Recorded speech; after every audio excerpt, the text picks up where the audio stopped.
Hello everyone, welcome to J NEET education. My name is Pratiksha Tamrakar और हम कर रहे हैं class 11th chemistry chapter number 2 structure of atom. तो स्ट्रक्चर ऑफ एटम इस चैप्टर में हमने बहुत से टॉपिक्स कंप्लीट कर लिए थे। तो हम देख रहे थे इलेक्ट्रोमैग्नेटिक वेव थ्योरी, तो उसके हमने लिमिटेशंस देख लिए थे। तो अब लिमिटेशंस में हमने देखा था कि ये जो इलेक्ट्रोमैग्नेटिक वेव थ्योरी थी वो कुछ फिनोमिनास थे, उनको एक्सप्लेन नहीं कर पा रही थी। फर्स्ट थी ब्लैक बॉडी रेडिएशन, सेकेंड था फोटो इलेक्ट्रिक इफेक्ट, थर्ड है लाइन स्पेक्ट्रम ऑफ हाइड्रोजन या किसी भी एलिमेंट के जो लाइन स्पेक्ट्रम है उनको वो एक्सप्लेन नहीं कर पा रही थी। तो ये फिनोमिनाज हैं क्या? ब्लैक बॉडी रेडिएशन क्या, what is black body radiation, what is photo electric effect. तो ये सब चीजें जो हैं, ये सारे टॉपिक्स जो हैं, ब्लैक बॉडी रेडिएशन क्या होती है, ये आज हम डिस्कस करने वाले हैं। फिर हम ये देखेंगे कि इसका एक्सप्लेन कैसे किया गया। ठीक है, तो आज के इस लेक्चर में हम देखने वाले हैं ब्लैक बॉडी रेडिएशन और प्लैंक क्वांटम थ्योरी। तो ये दो टॉपिक आज के इस लेक्चर में हम कवर करने वाले हैं। तो चलिए स्टार्ट करते हैं आज का लेक्चर। तो सबसे पहले तो ये जान लेते हैं कि ब्लैक बॉडी होती क्या है। ठीक, तो व्हाट इज ब्लैक बॉडी? तो ब्लैक बॉडी एक आइडियल है, ये सोचा गया। एक्चुअल में कोई भी जो कंप्लीटली ब्लैक ब्लैक बॉडी नहीं है, बट ब्लैक बॉडी क्या, is an ideal body which emit and absorb frequencies, emit and absorbs radiations of all frequencies. okay, तो ब्लैक बॉडी क्या, एक आइडियल बॉडी होती है जो कि सभी फ्रीक्वेंसीज, जितने भी फ्रीक्वेंसीज होंगे उन सभी फ्रीक्वेंसीज की जो रेडिएशंस होती है उनको वो अपने में एब्जॉर्ब भी कर लेती है, और वो जितना एब्जॉर्ब करती है उतना वो पूरा एमिट भी कर देती है। तो ये बहुत अच्छी एब्जॉर्बर है, गुड एब्जॉर्बर है, और as well as good emitter भी है। ठीक, दोनों ही है। ये जितना फ्रीक्वेंसी, जिस भी फ्रीक्वेंसी के आप रेडिएशंस देंगे उस रेडिएशंस को ये अब्जॉर्ब भी कर लेंगे और उतने को ये पूरा एमिट भी कर देंगे। तो इनको बोला जाता है ब्लैक बॉडी। तो ऐसे बॉडीज जो कि जितनी भी फ्रीक्वेंसीज, जो भी फ्रीक्वेंसी के आप लाइट्स देते हैं, दोज बॉडी विच एमिट और absorb frequencies of radiations of all frequencies are known as black body, and the radiation emits from those body are called black body radiations. Okay, and the radiation emitted by these bodies are called black body radiation। तो हमें आज study करनी है main black body radiation के ही बारे में। तो आई hope आपको ब्लैक बॉडी क्लियर हो गई होगी। एक ऐसी बॉडी है, एक आइडियल बॉडी है जो कि पूरे रेडिएशंस को, चाहे वो किसी भी फ्रिक्वेंसी के हो, हायर फ्रिक्वेंसी से हो, लोअर फ्रिक्वेंसी से हो, कोई नहीं, वो सबको एब्जॉर्ब कर लेगी, और जितना वो एब्जॉर्ब करेंगे उतना वो एमिट भी करेंगे। तो ये गुड एब्जॉर्बर भी है, साथ ही साथ एमिटर भी है। एब्जॉर्बर और एमिटर दोनों का ही ये काम करते हैं। तो जो ये रेडिएशंस इनसे एमिट होते हैं, ब्लैक बॉडी जो रेडिएशंस एमिट करती हैं उन्हीं को ही हम क्या बोलते हैं, ब्लैक बॉडी रेडिएशंस बोला जाता है। क्लियर? तो black body is an ideal body sorry is an ideal body which emits and absorb radiations of all frequencies, and the radiations which emitted by these bodies is called black body radiation। तो इस black body radiation का concept हमने किसने दिया था? तो max Planck थे। उन्होंने 1900 में हमें ब्लैक बॉडी रेडिएशन का कॉन्सेप्ट दिया था। जो ये ब्लैक बॉडी है वो बहुत ही वाइड रेंज में, वाइड रेंज ऑफ वेवलेंथ के, बहुत वाइड रेंज के वेवलेंथ होते, उनकी उस टाइप के जो रेडिएशंस होते हैं उनको वो एमिट करती हैं। ठीक है, तो स्मॉल वेवलेंथ के जो रेडिएशंस होते हैं उनको भी वो एमिट करती, as well as large wavelength के जो रेडिएशंस होते हैं उनको भी वो एमिट करती। तो चलिए अब हम एक एग्जांपल लेते हैं ब्लैक बॉडी रेडिएशन के लिए, उससे हम देखते हैं। तो एक रॉड है, ब्लैक बॉडी रेडिएशन के फॉर्म में हमने एक रॉड लिया। ठीक, उस रॉड को हम हीट देते जा रहे हैं। ठीक है, रॉड को हम गर्म करते जा रहे हैं। तो गर्म करते जाएंगे तो फर्स्ट वो किस कलर का दिखेगा आपको? रेड कलर का दिखेगा। बिल्कुल सही। ठीक, तो when an rod is heated in a furnace, एक फर्नेस में रॉड को जब आप हीट करते जाते हैं तो then the iron rod turns dull red. सबसे पहले वो डल रेड में हो जाएगा, फिर और शार्प रेड में कन्वर्ट होते जाएगा, dull red, and on further increasing the temperature the color of the rod changes to bright red to orange, then yellow, progressively white, and then blue at the elevated temperature। तो यहाँ पर observe किया गया कि एक black body है, rod को लिया गया, यहाँ पर आयरन रॉड को ब्लैक बॉडी के फॉर्म में लिया गया, और ये ऑब्जर्व किया गया कि जब उस रॉड को आप हीट करते जाते हैं तो हीट करने से वहाँ क्या होता है कि सबसे पहले तो वो डल रेड कलर का होगा, फिर उसके बाद और टेम्परेचर इंक्रीज करते जाएंगे आप, तो वहाँ पे रेड कलर में चेंज हो जाएगा, रेड से वो ऑरेंज, ऑरेंज से येलो, ऐसे वहाँ पर कलर चेंजेस होते जा रहे। देन एलिवेटेड टेम्परेचर पर, बहुत ही ज़्यादा हाई टेम्परेचर पर, वो जो रॉड का कलर होता है वो ब्लू कलर का हो जाता है। ठीक, ये ऑब्जर्व किया गया ब्लैक बॉडी हो रहा था, यही जो ऑब्जर्वेशन हो रहा था कि ये जो बोलना चाहिए कि ये जो ब्लैक बॉडी है ये डिफरेंट डिफरेंट कलर शो कर रही थी। तो ये जो डिफरेंट डिफरेंट कलर्स यहाँ पर शो हो रहे थे उसको ये एक्सप्लेन नहीं कर पा रहे थे हम, किसके थ्रू? इलेक्ट्रोमैग्नेटिक वेव थ्योरी के थ्रू। और यहाँ पर आप देखिए कि ये देखिए यहाँ पर हम डायग्राम से समझ सकते हैं कि पहले जो इनिशियली वो रेड कलर में थे, रेड से फिर ऑरेंज, ऑरेंज से येलो, येलो से वो किस में चेंज हो गए? वाइट, वाइट देन ब्लू में चेंज हो गए जब टेम्परेचर इंक्रीज किया गया। यहाँ पर आप देख रहे होंगे टेम्परेचर 400 के, फिर 4000 के, फिर 5000 देन 6000। तो जैसे जैसे टेम्परेचर बढ़ते जा रहा है वहां पर वो जो कलर था, जो एमिटेड रेडिएशंस थे वहां पर, ब्लैक बॉडी से जो रेडिएशन एमिट हो रहे थे, जो एनर्जी वहां पर एमिट हो रही थी, रेडिएंट एनर्जी जो थी, उसके कलर्स भी चेंजेस आ रहे थे। ठीक, कलर भी चेंजेस आ रहे थे। इसका मतलब क्या हो रहा था कि वहां जो कलर्स, ये जो सारे किस फॉर्म में एमिट हो रहे थे? लाइट के, एनर्जी के फॉर्म में एमिट हो रहे थे। तो यहाँ पर सबसे पहले रेड कलर एमिट हुआ, रेड के बाद येलो, येलो के बाद ऑरेंज हुआ, ऑरेंज के बाद येलो, फिर देन ब्लू। तो आपको पता है कि जो रेड कलर होता है उस रेड कलर की फ्रीक्वेंसी जो होती है वो बहुत लो होती है। ठीक, और जो ब्लू कलर होता है उसकी फ्रीक्वेंसी बहुत हाई होती है। ठीक, तो यहाँ पर जो रेडिएशंस एमिट हो रहे थे वो किस ऑर्डर में थे? देखिए यहाँ पर, the sequence of colour observed on heating of an iron rod in the sequence of increasing frequency, increasing frequency और इंक्रीजिंग फ्रीक्वेंसी और डिक्रीजिंग वेवलेंथ। यहाँ पर जो लाइट एमिट हो रहे थे, जो रेडिएशन आपको यहाँ पर एमिटेड दिख रहे थे, वहाँ जो मैंने आपको रेड, ऑरेंज और समथिंग दूसरे दूसरे कलर्स दिखा है, रेड, ऑरेंज देन येलो। सबसे पहले रेड एमिट हुआ, फिर ऑरेंज, फिर येलो, फिर ऐसे ब्लू एमिट हुआ लास्ट में। तो ये जो रेड कलर होता है वो कैसा था? उसकी फ्रिक्वेंसी लो होती है। ऑरेंज उसकी फ्रिक्वेंसी थोड़ी आई, ब्लू उसकी फ्रिक्वेंसी बहुत ज्यादा है। तो जैसे जैसे हम यहाँ पर ऑब्जर्व कर रहे थे कि जैसे जैसे हम टेम्परेचर इंक्रीज कर रहे थे, यानी कि एनर्जी इंक्रीज करते जा रहे थे, जो एमिटेड रेडिएशन थी उसकी फ्रिक्वेंसी भी इंक्रीज हो रही थी, क्योंकि रेड से वो ब्लू में चेंज हुआ। तो रेड से ब्लू तक वो जो कलर चेंज हुआ, तो मतलब वो जो लाइट एमिट हो रही थी वहां पर, जो लाइट जो वो एनर्जी के फॉर्म में एमिट हो रहा था, उसकी जो फ्रिक्वेंसी भी चेंज हो चुकी थी उस समय तक। ठीक, तो ये कैसे वहां पर एमिट हो रही थी? इंक्रीजिंग फ्रीक्वेंसी, जो लाइट एमिट हो रहा था उसकी फ्रीक्वेंसी भी वहां पर एमिट होते जा रही थी, और जो वेवलेंथ था वो डिक्रीज होते जा रहा था। फ्रीक्वेंसी इंक्रीज होगी तो ऑब्वियस है वेवलेंथ तो डिक्रीज हो गई। ये कॉन्सेप्ट आपको अगर नहीं समझ आ रहा होगा तो आप हमारे प्रीवियस लेक्चर में देख सकते हैं, जहां पर मैंने फ्रीक्वेंसी, वेवलेंथ ये सबको बहुत अच्छे से एक्सप्लेन किया था। फ्रीक्वेंसी और वेवलेंथ जो होते हैं वो एक दूसरे के एंटी प्रोपोर्शनल होते हैं। वेवलेंथ जो होता है वो वेव के जो क्रीस्ट और जो ट्रफ होते हैं उनके बीच का डिस्टेंस होता है। ये जो वेव है इसके जो टू कॉन्सेक्टिव क्रीस्ट हैं उनके बीच के जो डिस्टेंस होते हैं उसको हम वेवलेंथ बोलते हैं। और फ्रीक्वेंसी किसे बोला जाता है? 1 सेकेंड में इस पर्टिकुलर पॉइंट से जितने वेव्स पास कर जाते हैं उसको हम फ्रीक्वेंसी बोलते हैं।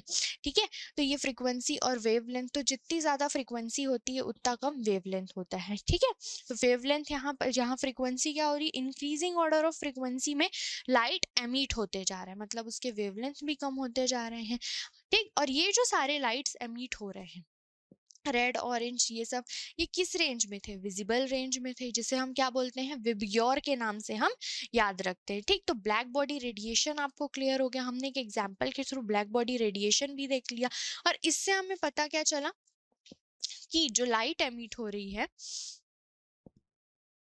the change of color shows that on heating the frequency of the radiation emitted is increasing। कि जैसे जैसे हम टेम्परेचर इंक्रीज करते जा रहे हैं, वहाँ एनर्जी इंक्रीज करते जा रहे हैं, जो एमिटेड रेडिएशन है उसकी फ्रीक्वेंसी भी क्या होते चले जा रही है? इंक्रीज होते चले जा रही है। क्योंकि पहले रेड कलर एमिट हुआ, और रेड कलर की जो फ्रीक्वेंसी होती है वो लो होती है, उसका वेवलेंथ ज्यादा होता है। ठीक, तो और जो फिर लास्ट में ब्लू कलर एमिट हुआ, तो ब्लू कलर एमिट हुआ तो इसका मतलब ये है कि वहाँ पे ब्लू कलर की फ्रीक्वेंसी ज्यादा होती है वहां पर। तो ये increasing frequency, increasing order of frequency थी। रेड से ऑरेंज, ऑरेंज से yellow, yellow to white, white to blue में कन्वर्ट हो गया। तो यहाँ पर फ्रीक्वेंसी इंक्रीज होते जा रही थी जैसे जैसे आप एनर्जी इंक्रीज करते जा रहे थे। यहाँ पर हमने वेवलेंथ और इंटेंसिटी के बीच ग्राफ भी देख सकते हैं। यहाँ पर देखिए, ये वेवलेंथ है, और इस तरफ, सॉरी, इस साइड पर नीचे एक्स एक्सिस पर वेवलेंथ लिया गया है, और वाई एक्सिस पर इंटेंसिटी ली गई है उस इंटेंसिटी उस लाइट की, तो आप यहाँ पर ऑब्जर्व कीजिएगा कि जैसे जैसे इधर वेवलेंथ इंक्रीज होते जा रहा है, इन दोनों के लिए आप ऑब्जर्व, या इसके लिए यहाँ पर देखिए जैसे जैसे वेवलेंथ इंक्रीज होते जा रहा है, इंटेंसिटी भी इंक्रीज होते जा रही। एक पर्टिकुलर पॉइंट पर वेवलेंथ के एक फिक्स्ड एक पर्टिकुलर वैल्यू के लिए, स्पेसिफिक वैल्यू के लिए इंटेंसिटी मैक्सिमम होती है। इंटेंसिटी मींस आप ऐसा समझ सकते हैं कि शार्पनेस, वहाँ कितने नंबर ऑफ जो जो वहाँ पर पार्टी जितना एनर्जी वहाँ पर कितने तेजी से एमिट हो रहा है वो रेडिएशन, ऐसा समझ सकते हैं। शार्पनेस, उसकी ब्राइटनेस कितनी ज्यादा है, नहीं। तो वेवलेंथ और एक पर्टिकुलर टेम्परेचर पर हम ग्राफ देख रहे हैं, किसके लिए, वेवलेंथ और इंटेंसिटी के बीच। तो यहाँ पर जैसे जैसे वेवलेंथ इंक्रीज होते चले जा रही है, ये 200 400 600, इंटेंसिटी भी इंक्रीज होते जा रही है उस कलर के लिए, जो भी उसका कलर होगा उसके लिए इंटेंसिटी भी इंक्रीज होते गए। एक फिक्स्ड वैल्यू, एक स्पेसिफिक वैल्यू, वेवलेंथ के एक स्पेसिफिक वैल्यू था, वो इंटेंसिटी इंक्रीज होती है, वो जो रेडिएशन है उसकी इंटेंसिटी इंक्रीज होगी। फिर अगर आप इस वैल्यू के बाद आप और वेवलेंथ इंक्रीज करते हैं, तो यहाँ देखिए जो इंटेंसिटी है वो क्या होते चले जा रही है, डिक्रीज होते चले जा रही है, ठीक। ये एक टेम्परेचर के लिए था। अब यहाँ पर देखिए, अब हमने टेम्परेचर और इंक्रीज कर दिया, 7000 के कर दिया, तो ये जो इंटेंसिटी अभी इस पॉइंट पर मिल रही थी हमें, ये वो इंटेंसिटी अब थोड़ा और पहले मिलेगी हमें, ठीक। मतलब वो और कम वेवलेंथ पर हाई इंटेंस हो जाएगा, ठीक। यहाँ पर ये जो वैल्यू है, ये जैसे ही हमने टेम्परेचर इंक्रीज किया, वो जो पिक था वो और लेफ्ट साइड पर इधर खिसक गया, इस साइड लेफ्ट साइड पर चले गया। तो इससे हमें क्या पता चल रहा है कि जैसे जैसे आप टेम्परेचर इंक्रीज करते जाएंगे, वो इंटेंसिटी जो है वो आपको कम वेवलेंथ पर शो होने लगेगी, ठीक। अब यहाँ पर हम आते हैं हमारे ब्लैक बॉडी रेडिएशन पर। तो ब्लैक बॉडी रेडिएशन आपको समझ आ गया होगा। अब यहाँ पर ये आया, मतलब ये अब ये एक्सप्लेन क्यों नहीं कर पा रहे थे, किस थ्योरी से, इलेक्ट्रोमैग्नेटिक वेव थ्योरी से। तो इलेक्ट्रोमैग्नेटिक वेव थ्योरी जो था, उन्होंने बोला था कि according to electromagnetic wave theory, क्या बोले थे कि एमिटेड लाइट, जो लाइट एमिट होती है वो कैसी होती है, कंटिन्यूअस होती है। According to electromagnetic wave theory, the energy is emitted or absorbed continuously, continuous form में एमिट होती है, और जो एनर्जी एमिट होती है वो किसके प्रोपोर्शनल होती है, इंटेंसिटी के प्रोपोर्शनल होती है। ये किसके अकॉर्डिंग बोला गया था, इलेक्ट्रोमैग्नेटिक वेव थ्योरी के। तो एनर्जी किसके प्रोपोर्शनल होती है, इंटेंसिटी के प्रोपोर्शनल होती है। मतलब जितनी ज्यादा एनर्जी बढ़ती जाए, वहां पर इंटेंसिटी भी उतनी ज्यादा बढ़ती जानी चाहिए। मतलब वो जो कलर एमिट हो रहा है, इनिशियली जो रेड कलर एमिट हुआ था, उस रेड कलर का शार्पनेस, ब्राइटनेस बढ़ते जाना चाहिए था, इंटेंसिटी वो बहुत ज्यादा इंटेंस होना चाहिए था। लेकिन वहां क्या होते, क्या ब्लैक बॉडी रेडिएशन में डिफरेंट डिफरेंट कलर शो होने लग गए थे, ठीक। तो यहाँ वेव थ्योरी ने क्या बोला था कि कंटिन्यूअस एमिट होगी, और जो एनर्जी एमिट होगी वो किसके प्रोपोर्शनल होगी, इंटेंसिटी के प्रोपोर्शनल होगी, ठीक। जितनी एनर्जी बढ़ते जाएगी उतनी ज्यादा इंटेंसिटी बढ़ती जाएगी उस रेडिएंट एनर्जी की, ठीक। और ये जो एनर्जी है वो वेव फ्रीक्वेंसी और वेवलेंथ पर डिपेंड नहीं करेगी, ठीक। एनर्जी इंक्रीज होने से जो रेडिएंट एनर्जी एनर्जी जो इंक्रीज हो रही है, उससे जो रेडिएंट एनर्जी जो एमिट होगी, उससे जो रेडिएंट एनर्जी की वेवलेंथ और जो उसकी फ्रीक्वेंसी है उस पर वो कोई डिपेंड नहीं करेगा, वो चेंजेस नहीं होगी, ठीक। इलेक्ट्रोमैग्नेटिक वेव थ्योरी क्या बोलती है, ये आपको समझ आया कि जो एनर्जी एमिट होती है वो कंटिन्यूअस होती है, और वो किसके प्रोपोर्शनल होती है, इंटेंसिटी के प्रोपोर्शनल होती है। जो एमिटेड एनर्जी है वो वेवलेंथ या फ्रीक्वेंसी पर डिपेंड नहीं करती। मतलब जैसे जैसे एनर्जी आप इंक्रीज करते जाएंगे, तो जो एमिटेड एनर्जी है उसकी इंटेंसिटी इंक्रीज होनी चाहिए।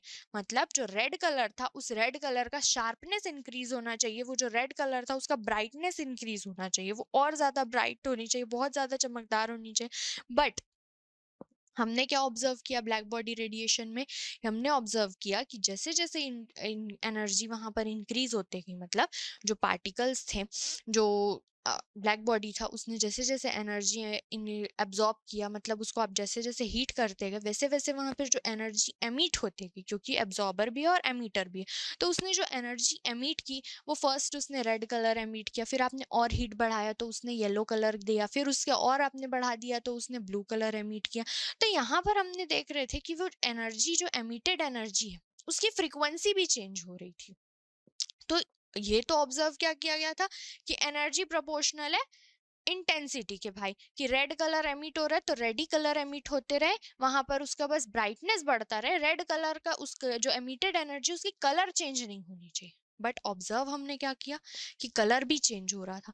तो ये जो इलेक्ट्रोमैग्नेटिक वेव थ्योरी यही एक्सप्लेन नहीं कर पा रही थी कि वहां पर कलर क्यों चेंज हो रहा है, क्योंकि उसने तो बोल दिया था ना कि कंटिन्यूअस होगी, जो भी एनर्जी जो एमिट होगी वो कंटिन्यूअस होगी, वो डिपेंड किस पर करेगी, सिर्फ इंटेंसिटी पर डिपेंड करेगी, और उसका वेवलेंथ और फ्रीक्वेंसी से कोई रिश्ता नाता नहीं है। ठीक, रिश्ता नाता मीन्स वो चेंज नहीं होगा, वहां पे जो उसकी वेवलेंथ है और जो फ्रीक्वेंसी है वो चेंज नहीं होगी। ये उसने बोल दिया था, किसने, इलेक्ट्रोमैग्नेटिक वेव थ्योरी ने। बट अब आ गया था black body radiation. Black body radiation में देखा कि जैसे ही हम एनर्जी इंक्रीज करते जा रहे हैं, मतलब आपने टेम्परेचर इंक्रीज किया, टेम्परेचर इंक्रीज करेंगे आप वहां पे ब्लैक बॉडी का, तो हमने क्या देखा, ब्लैक बॉडी डिफरेंट कलर्स की डिफरेंट डिफरेंट फ्रिक्वेंसीज भी होती है। तो हम ऑब्जर्व किए कि जैसे ही एनर्जी इंक्रीज होते जा रही है, वो जो एमिटेड रेडिएशन है उसकी फ्रीक्वेंसी भी चेंज होते जा रही है और इंक्रीजिंग ऑर्डर में चेंज हो रही है। तो यही कॉन्सेप्ट, यही चीज एक्सप्लेन नहीं कर पाई कौन, इलेक्ट्रोमैग्नेटिक वेव थ्योरी। अब इसको एक्सप्लेन करने के लिए आए मैक्स प्लांक क्वांटम थ्योरी। ठीक, तो अब हम देखते हैं प्लांक्स क्वांटम थ्योरी, फिर उसके बाद हम उसके बाद हम एक्सप्लेन करेंगे कि प्लांक क्वांटम थ्योरी से हम एक्सप्लेन करेंगे कि ये ब्लैक बॉडी रेडिएशन में ऐसा क्यों होता है कि ये डिफरेंट डिफरेंट कलर शो करती है। ठीक, तो ब्लैक बॉडी रेडिएशन समझ आ गया। ब्लैक बॉडी क्या होती है, एक ऐसी बॉडी, एक ऐसी आइडियल बॉडी जो कि सारी फ्रीक्वेंसीज की जो रेडिएशन होती है उसको ऑब्जर्व करती है और साथ ही साथ एमिट भी करती है, और जिन रेडिएशन को ये एमिट करती है उन्हें ब्लैक बॉडी रेडिएशन बोला जाता है। एग्जाम्पल में हमने देखा कि एक आयरन रॉड लिया, आयरन रॉड को हमने हीट किया तो वो फर्स्टली रेड कलर शो की, रेड कलर के बाद उसने ऑरेंज, ऑरेंज के बाद येलो, येलो के बाद व्हाइट, व्हाइट के बाद उसने कौन सा कलर शो किया, ब्लू कलर शो किया। तो ये जो सारे कलर शो हो रहे थे वहां पर, ये सब देखे हमने, इनको ऑब्जर्व किया, तो ये कैसे थे, इंक्रीजिंग ऑर्डर ऑफ फ्रीक्वेंसी में थे। ठीक, और इनको हम कैसे जानते, और ये सभी विजिबल रेंज के कलर थे। तो इस ऑब्जर्वेशन से हम ये देख रहे थे कि हम जैसे जैसे एनर्जी इंक्रीज करते जा रहे हैं, टेम्परेचर इंक्रीज किया तो वो ज्यादा एनर्जी एब्जॉर्ब करे, ज्यादा एनर्जी एब्जॉर्ब करेगा तो ज्यादा एमिट भी करेगा। तो जो एनर्जी वहां पर एमिट हो रही थी वो किसके प्रोपोर्शनल थी, फ्रीक्वेंसी के प्रोपोर्शनल थी, यानी ज्यादा एनर्जी आप देंगे तो ज्यादा फ्रीक्वेंसी की लाइट भी एमिट होती जा रही थी। बट अब कौन बोला था, पहले बोला जा चुका था इलेक्ट्रोमैग्नेटिक वेव थ्योरी में कि ये जो लाइट एमिट होती है वो कंटिन्यूअस होती है, प्रोपोर्शनल होती है इंटेंसिटी के। मतलब अगर इनिशियली रेड कलर एमिट हो रहा था तो रेड कलर ही एमिट होना चाहिए था, उसकी जो ब्राइटनेस है वो इंक्रीज हो सकती थी, बट कलर चेंज नहीं होना चाहिए था। यानी उसने बोला था इलेक्ट्रोमैग्नेटिक वेव थ्योरी ने कि जो एनर्जी है वो किस पे डिपेंड करती है, इंटेंसिटी पे डिपेंड करती है, उस एनर्जी की वेवलेंथ और फ्रीक्वेंसी में कोई चेंज नहीं आता। बट ब्लैक बॉडी रेडिएशन में हमने देख लिया कि एनर्जी जो एमिट हो रही है उसकी फ्रीक्वेंसी भी चेंज हो रही है भाई, फ्रीक्वेंसी चेंज हो रही मतलब वेवलेंथ भी वहां पर चेंज हो ही रहा है। ठीक, तो ये ऑब्जर्व किया गया ब्लैक बॉडी में, और ये एक्सप्लेन हम नहीं कर पाए किससे, इलेक्ट्रोमैग्नेटिक वेव थ्योरी से। तो अब इसी को एक्सप्लेन करने के लिए कि यहाँ पर ऐसा कलर चेंज क्यों हो रहा है, इसी बात को एक्सप्लेन करने के लिए आया प्लांक्स क्वांटम थ्योरी। तो अब हम देखते हैं प्लांक्स क्वांटम थ्योरी। यहाँ तक का क्लियर है आपको कि ब्लैक बॉडी रेडिएशन क्या थी, ब्लैक बॉडी रेडिएशन को क्यों एक्सप्लेन नहीं कर पाए। ठीक, तो प्लांक्स क्वांटम थ्योरी, तो to explain phenomena black body radiation and photo electric effect. So black body radiation तो हमने अभी पढ़ लिया, फोटो इलेक्ट्रिक इफेक्ट भी पढ़ने वाले हैं, तो उसके पहले हम पढ़ लेते हैं प्लांक्स क्वांटम थ्योरी। तो ब्लैक बॉडी रेडिएशन जो हो रहा था उसको एक्सप्लेन करने के लिए कौन आया, प्लांक्स क्वांटम थ्योरी किसने दिया था, मैक्स प्लांक ने दिया था, कब, 1900 ने। फिर इसे और आगे किसने बढ़ाया, आइंस्टाइन ने बढ़ाया था। ठीक, तो इसकी फर्स्ट पॉइंट क्या थी, इस थ्योरी की फर्स्ट पॉइंट क्या थी, देखिए, the radiant energy is emitted और absorbed not continuously but discontinuity in the form of small discrete packets of energy. वहां क्या बोला गया था कि एनर्जी कंटिन्यूसली एमिट हो रही है, बट यहाँ हमें बताया गया कि जो एनर्जी होती है, जो एब्जॉर्ब होती है एनर्जी या जो एनर्जी एमिट होती है, वो कंटिन्यूअस फॉर्म में नहीं होती, वो कैसी होती है, डिसकंटिन्यूअस होती है और एनर्जी के छोटे छोटे पैकेट्स के फॉर्म में होती है। ये कंटिन्यूअस ना होकर छोटे छोटे एनर्जी के पैकेट्स के फॉर्म में होती है और वो एनर्जी फिक्स्ड होती है, जो डिस्क्रीट पैकेट्स ऑफ एनर्जी होती है। ठीक है, डिस्क्रीट होती है उस एनर्जी और डिस्क्रीट पैकेट्स ऑफ एनर्जी होती है। एनर्जी कंटिन्यूअस नहीं है, कैसी होगी, डिसकंटिन्यूअस होगी और किस फॉर्म में होगी, discrete packets of energy, packets of energy के फॉर्म में होगी वहां पे। ठीक है, each such packet of energy is called quanta, और हर एक पैकेट को, हर एक एनर्जी के पैकेट को जिसमें कुछ अमाउंट ऑफ एनर्जी वहां पर है, डिस्क्रीट अमाउंट ऑफ एनर्जी जो है, उसको हम क्या बोलते हैं, क्वांटा बोलते हैं। बट अगर लाइट के केस में आ जाते हैं, in case of light the quantum of energy is called photon. ठीक, तो यहाँ पर जो इन्होंने क्या बताया प्लैंक क्वांटम थ्योरी में कि जो लाइट एमिट होती है, जो एनर्जी एमिट होती है, वो कैसी होती है, डिसकंटिन्यूअस होती है। और किस फॉर्म में होती है, एनर्जी के पैकेट्स के फॉर्म में होती है, डिस्क्रीट एनर्जी के पैकेट्स के फॉर्म में होती है। और ये पैकेट छोटे छोटे होते हैं और इन पैकेट्स को ही हम क्या बोलते हैं, in the case of energy quanta बोला जाता है। और अगर लाइट के केस में आते हैं, अगर वहां पर लाइट एमिट हो रही है, ये तो एनर्जी एमिट हो रही थी, अगर लाइट एमिट हो रही है वहां पर, तो इसको क्या बोला जाता है, फोटोन बोला जाता है। क्लियर, फर्स्ट पॉइंट क्लियर कि जो लाइट एमिट होगी वो कैसी होगी, डिसकंटिन्यूअस फॉर्म में होगी। डिसकंटिन्यूअस फॉर्म में होने के साथ साथ ये एनर्जी के छोटे छोटे पैकेट्स में होगी। ठीक, इन पैकेट्स को आप क्या बोलेंगे, इन पैकेट्स को आप बोलेंगे क्वांटा। और अगर लाइट है वहां पर, लाइट एनर्जी यूज हो रही है, तो उसको आप क्या बोलेंगे, फोटोन बोलेंगे। Clear, first point clear. Second देखते हैं, तो सेकंड पॉइंट वही है जो हमने वहां ब्लैक बॉडी रेडिएशन में ऑब्जर्व किया था। The energy of each quantum, मतलब जो एनर्जी एमिट हो रही है वहां पर, the energy of each quantum is directly proportional to the frequency of the radiation. तो जो एनर्जी एमिट होगी वो किसके प्रोपोर्शनल होगी, उसके फ्रीक्वेंसी के प्रोपोर्शनल होगी। तो ई प्रोपोर्शनल टू न्यू, तो प्रोपोर्शनैलिटी का साइन हटा तो क्या लग गया, एच लग गया। ठीक, तो the energy of each quanta, ठीक है, जो एनर्जी वहां पर एमिट हो रही है वो किसके प्रोपोर्शनल होगी, the energy of each quanta is proportional to the frequency of the radiation. उस रेडिएशन की फ्रीक्वेंसी के प्रोपोर्शनल होगी, यानी जितना ज्यादा एनर्जी उतनी ज्यादा frequency.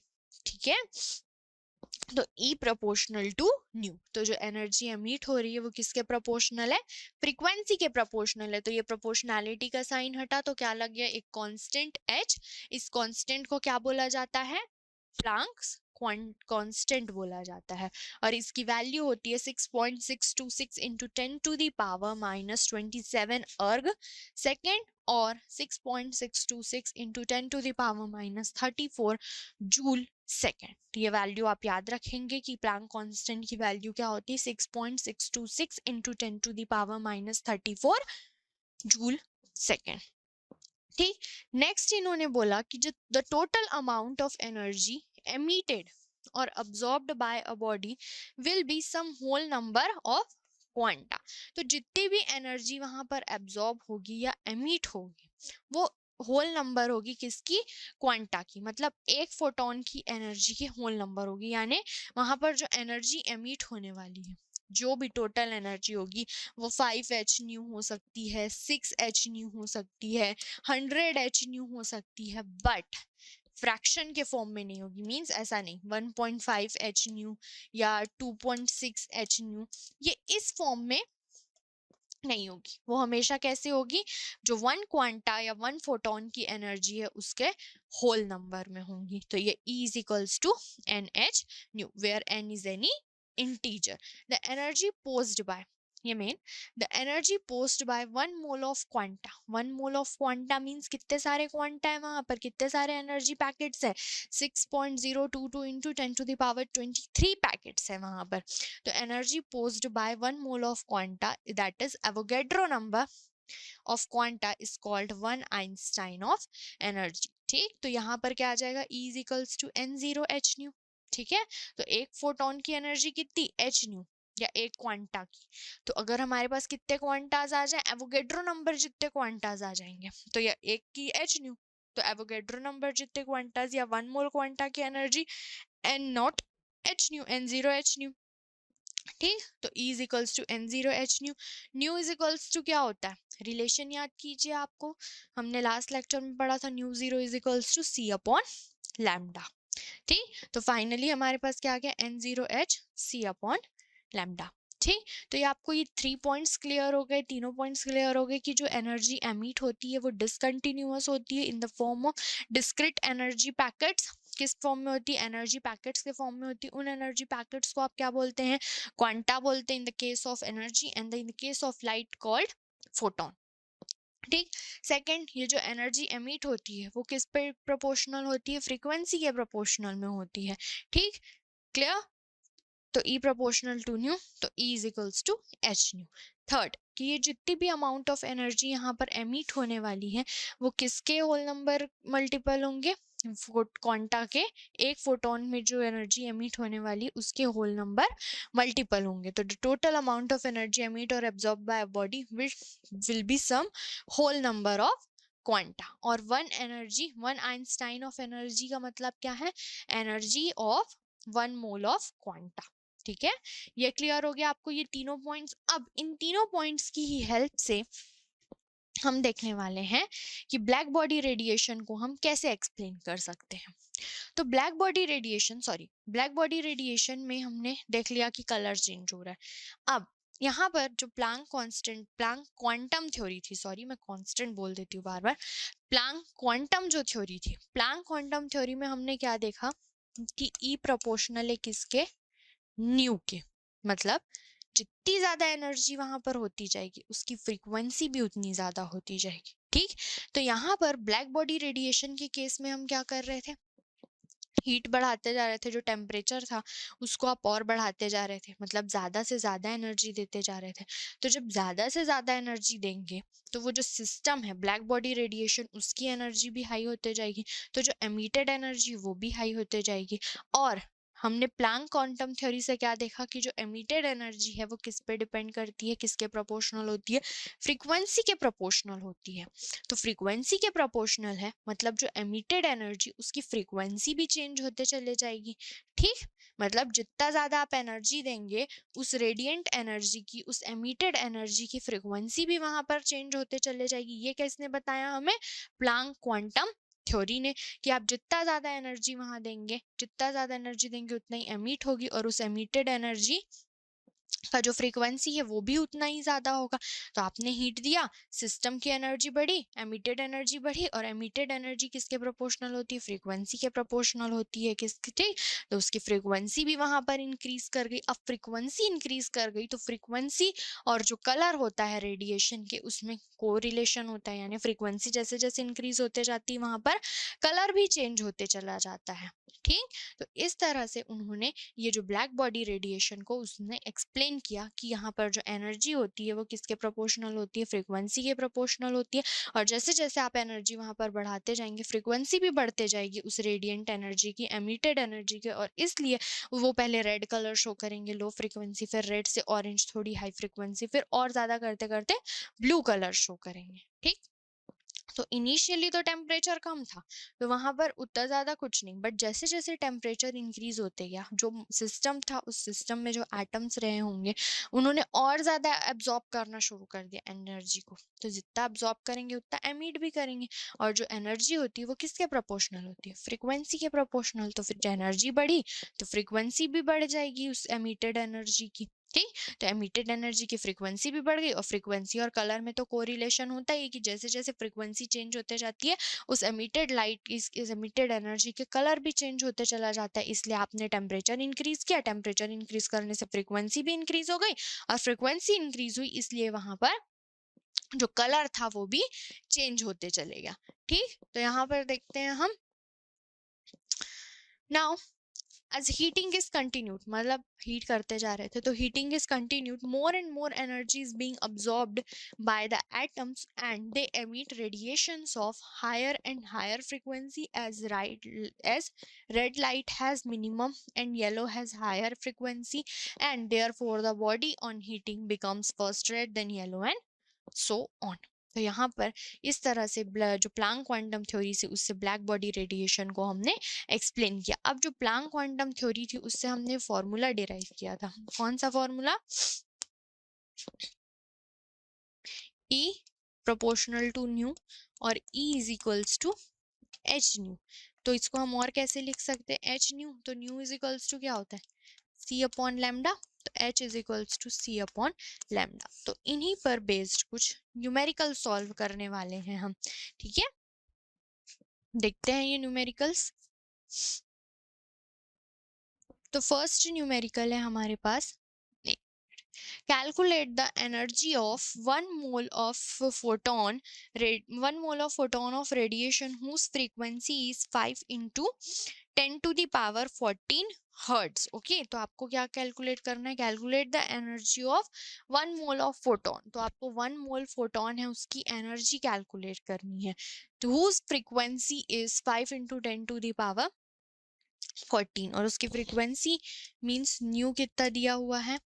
5 into 10 to the power 14. तो आपको कितने के लिए कैलकुलेट करना है? 1 मोल के लिए कैलकुलेट करना है. आप एक 1 मोल में कितने फोटॉन्स होंगे? 6.022 into 10 to the power 23 photons होंगे. ठीक, तो आप पहले 1 फोटॉन की एनर्जी कैलकुलेट कर लीजिए. तो एनर्जी ऑफ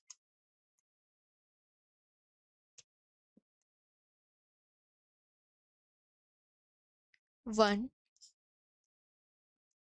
फोटॉन, तो एनर्जी ऑफ 1 फोटॉन कितनी हो जाएगी? E is equals to h new.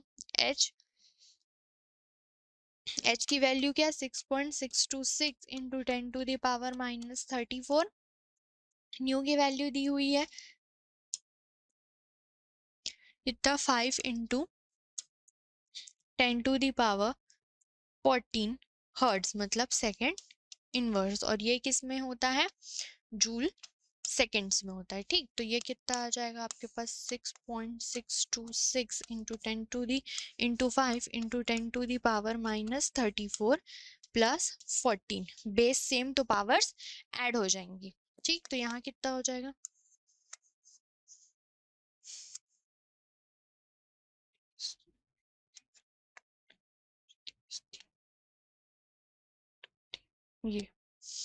ये आ गया वैल्यू. ठीक, इनटू ये कितना हो जाएगा? 10 to the power माइनस ये हो गया आपके पास 20. ठीक, ये हो गया. पॉइंट इधर ले आते हैं. 3.3130 into 10 to the power minus 19 joule. ये आ गया हमारे पास एक फोटोन की एनर्जी. अब कैलकुलेट कर लेते हैं energy of 1 mole of photon. Energy of 1 mole of photon कितनी हो जाएगी? E is equals to 6.022 into 10 to the power 23 into h nu. तो 6.022 into 10 to the power 23 into h new की वैल्यू कितनी आई हमारे पास? एक फोटोन की एनर्जी की 3 into 313 into 10 to the power minus 19. तो जब आप इसको कैलकुलेट करेंगे तो आपके पास ये आने वाला है 19951 joule mole inverse.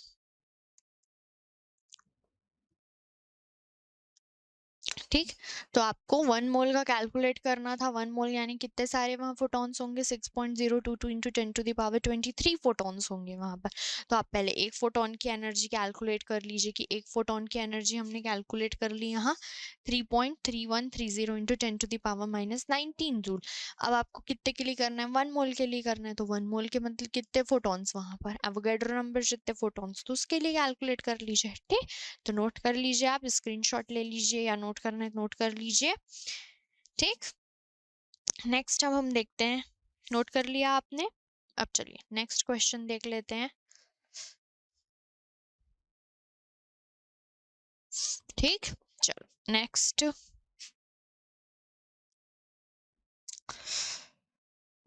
Next question है 100 watt bulbs emit monochromatic light of wavelength 400 nanometer. Calculate the number of photons emitted per second by the bulb.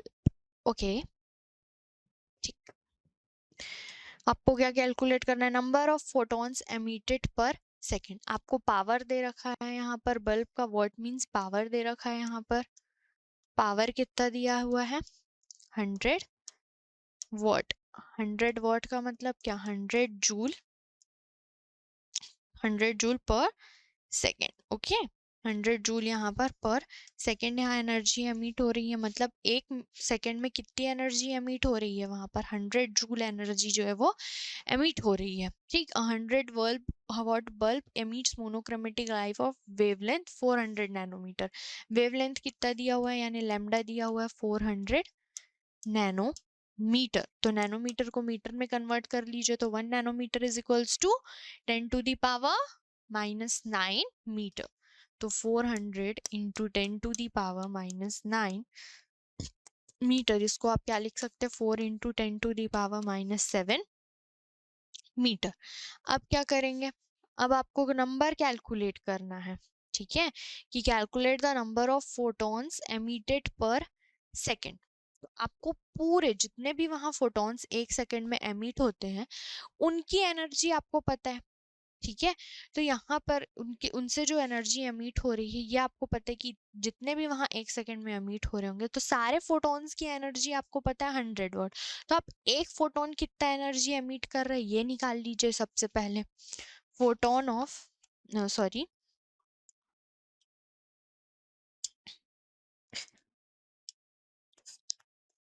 Energy of 1 photon. ठीक, एनर्जी ऑफ 1 फोटोन क्या हो जाएगा? E is equals to H nu. तो H कितना है हमारे पास? 6.626 into 10 to the power -34 into nu की वैल्यू कितनी? 4 into 10 to the power, sorry wavelength दिया है ना, वेवलेंथ दिया है यहाँ पर, वेवलेंथ है तो फिर क्या करना पड़ेगा? Into c upon lambda. Nu is equals to क्या होता है? C upon lambda. तो 6.626 into 10 to the power -34 into c की वैल्यू कितनी होती है? 3.3 into 10 to the power 8 metre पर सेकेंड। और लैम्डा की वैल्यू है हमारे पास 4 इंटू 10 to the power -7। मैं यहाँ पर कैलकुलेशन कर देती हूँ। ये 6.626 इंटू 3 डिवाइडेड बाई 4। उसके बाद क्या बच गया हमारे पास? 10 to the power -34 into 10 to the power 10 upon 10 to the power -37। ठीक, इतना हुआ। ओके, ये 2 टाइम्स में जाएगा। ये कितने टाइम्स में चले जाएगा? 2 से 3.313। ठीक, अब यहाँ पर देखिए ये ऊपर चले जाएगा, ये तो ये कितना हो जाएगा? 15। तो 15 ये हो जाएगा, तो 15 को माइनस कर देंगे तो कितना बचेगा हमारे पास? 19 यहाँ आ जाएगा। तो ये एनर्जी कितनी आ रही है एक इलेक्ट्रॉन के लिए? 3, ये इसको भी इंटू कर दीजिए, 3 3 जा 9.3। एक मिनट, इसको मैं बार बार देखना पड़ेगा, यहाँ लिख ही लेते हैं हम। 3.313 into 3 divided by 2 into 10 to the power -19 आ गया हमारे पास। ये आ गया 3 3 जा 9 into 3 into 9 into 9 divided by 2 into 10 to the power -19। ये कितने टाइम्स में चले जाएगा आपसे? ये 4 टाइम्स में, 4 टाइम्स में चले जाएगा। आपके पास आएगा answer 4.969 into 10 to the power -19 joule. ये हो गया ठीक है, ये आपके पास एक फोटोन की एनर्जी आ गई। ठीक, जो वहां जितने भी फोटॉन्स होंगे उनमें से एक फोटोन कितना एनर्जी एमिट कर रहा है यहाँ 4.969 इंटू 10⁻⁻19। यहाँ पर देख लेते हैं एनर्जी, हाँ 19 जूल जो एनर्जी है वो एमिट कर रहा है। एक फोटोन की एनर्जी निकल गई हमारे पास। तो अब निकालना है कि कितने फोटॉन्स हैं जो 100 वॉट की एनर्जी यानी 100 जूल पर सेकेंड की एनर्जी को एमिट कर रहे हैं। तो ये नोट कर लिया आपने, मैं इसे क्लियर कर देती हूँ। ठीक, ये याद रखेंगे 4.969। तो हमें क्या कैलकुलेट करना है, number of photons, photons calculate करना है। तो हमने यहाँ पर देखा कि 4.969 into 10⁻⁻19 joule energy is emitted by one photon। ठीक, तो एक फोटोन कितनी एनर्जी एमिट कर रहा है, इतना। ठीक, तो 100 जूल एनर्जी, 100 जूल पर second energy is emitted by, कितने फोटॉन्स एमिट करेंगे, 100 डिवाइडेड बाय 4.969 इंटू 10⁻⁻19। तो ये क्या हो जाएगा आपके पास, 19 ऊपर भेज दीजिए, तो 100 डिवाइडेड बाय 4.969 इंटू 10⁻⁻19। तो आप जब इसको सॉल्व करेंगे तो आपके पास आएगा ये 20.124 इंटू 10⁻⁻19। इसे भी ऐसा भी रख सकते हैं आप, या पॉइंट को आगे बढ़ा करके भी लिख सकते हैं आप इसे। ठीक, तो ये आपका इतने जो वहां पर फोटॉन्स होंगे 100 वॉट का जो एनर्जी है उसको एमिट करेंगे, कितने 20.2124 इंटू 10⁻⁻90 फोटॉन्स जो होंगे वो इतनी एनर्जी को एमिट करेंगे वहां। ठीक, अरे सॉरी यहाँ पर मिस्टेक हो गया, ये प्लस, ये भी प्लस, ये 19, ये भी 19, हाँ अब सही है। ये 20.124 इंटू 10⁻⁹ फोटॉन्स जो है वो कितना एनर्जी एमिट करेंगे, 100 जूल एनर्जी एमिट करेंगे। ठीक है, नेक्स्ट क्वेश्चन देखें, आपने नोट कर लिया। चलिए नेक्स्ट क्वेश्चन रीड कीजिए, क्या दिया हुआ है, calculate the wavelength of a photon in angstrom unit having energy of 1 electron volt. तो आपको अब क्या कैलकुलेट करना है, वेवलेंथ कैलकुलेट करनी है, मींस लैम्डा कैलकुलेट करना है, वो भी किस में कैलकुलेट करना है, एंगस्ट्रॉम में कैलकुलेट करना है, of a photon in angstrom units having energy of 1 electron। उसकी एनर्जी कितनी है, 1 इलेक्ट्रॉन वोल्ट। तो 1 electron volt is equals to कितना होता है, 1.6 इंटू 10⁻⁻19 जूल एनर्जी होती है वहां पर। ठीक, ये आपको ध्यान में रखना है कि 1 electron volt is equals to 1.6 into 10⁻⁻19 joule. अब देखिए आपको वेवलेंथ कैलकुलेट करना है, तो E इज इक्वल्स टू क्या होता है, फॉर्मूला हमारे पास H न्यू। तो H का वैल्यू तो हमें पता है, न्यू को हम क्या लिख सकते हैं, न्यू दिया है क्या आपके पास, नहीं दिया है, और एनर्जी दी हुई है, तो इसे और कैसे कैलकुलेट कर सकते हैं, E is equals to H nu, mu is equal c upon lambda. ठीक है, ये फॉर्मूला होता है हमारे पास। तो अब आपको लैम्डा कैलकुलेट करना है, तो लैम्डा इज इक्वल्स टू क्या हो जाएगा, एच सी अपॉन ई। ठीक, यहां से क्लियर हो रहा होगा आपको, देखिए फिर से मैंने साइड बस चेंज किया, E is equals to H nu, nu की वैल्यू, न्यू को हम क्या लिख सकते हैं, सी अपॉन लैम्डा लिख सकते हैं। आपको लैम्डा यानी वेवलेंथ कैलकुलेट करना है, तो lambda is equals to h c upon E हो जाएगा। ठीक, तो lambda is equals to h की वैल्यू आपको पता है 6.626 इंटू 10⁻⁻34। सी की वैल्यू पता है आपको 3 इंटू 10⁸ मीटर पर सेकेंड। ई की वैल्यू आपको पता है 1.6 इंटू 10⁻⁻19 जूल। तो यहाँ पर यूनिट कितना आ जाएगा, यहाँ का जूल कैंसिल, ये मीटर पर सेकेंड, ठीक है। तो यहाँ पर लैम्डा आ जाएगा, कितना हो जाएगा 6.626 into 3 divided by 1.6 into 10⁻⁻34 plus 8, base same तो पावर ऐड हो जाएगी, ये -19 ऊपर जाके +19 हो जाएगा। यहाँ इसको सॉल्व करते हैं,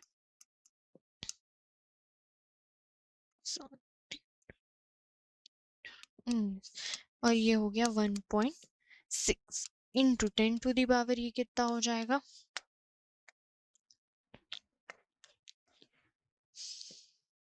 तो 34 में 27 गया तो कितना, ठीक। तो ये बचा हमारे पास -7, ठीक। ये हो गया, यहाँ तक क्लियर है आपको, कैलकुलेशन बस हुआ है। अभी अगर इसको अब सॉल्व कर लेते हैं, तो इसको जब आप सॉल्व करेंगे तो ये आ जाएगा, आपके पास आएगा ना, ये आपके पास मिलने वाला है 12.4082 इंटू 10⁻⁻7। ये हमको किस में मिल रहा है, मीटर में मिल रहा है। आपको किससे पूछा हुआ है इसने, ये आप पूछा हुआ है, आपको पूछा है किसमें, एंगस्ट्रॉन्ग में पूछा हुआ है। तो 1 एंगस्ट्रॉन्ग इज इक्वल्स टू कितना होता है, 10⁻⁻10 मीटर होता है, ठीक। 1 angstrom is equals to 10⁻⁻10 metre. तो 1 मीटर इज इक्वल्स टू कितना हो जाएगा, 1/10⁻⁻10 एंगस्ट्रॉन्ग, मतलब 10⁻+ 10⁻10 एंगस्ट्रॉन्ग। तो हमारे पास कितने मीटर है, इतने मीटर, तो इंटू 10⁻10 कर दीजिए, तो ये आपका वैल्यू किस में आ जाएगा, 12.4082 इंटू 10⁻3 एंगस्ट्रॉन्ग। तो ये है आपकी वैल्यू, ठीक, क्लियर। नेक्स्ट, तो आपको समझ आ गया होगा आई होप। तो आज के लेक्चर में बस इतना ही। आई होप आपको black body radiations, Planck quantum theory ये क्लियर हो गई होगी। तो आज के लेक्चर में बस इतना ही। मिलते हैं नेक्स्ट वीडियो लेक्चर में, जहां पर हम डिस्कस करने वाले हैं फोटो इलेक्ट्रिक इफेक्ट, ठीक। तो नहीं, मिलते हैं नेक्स्ट लेक्चर में। Thank you.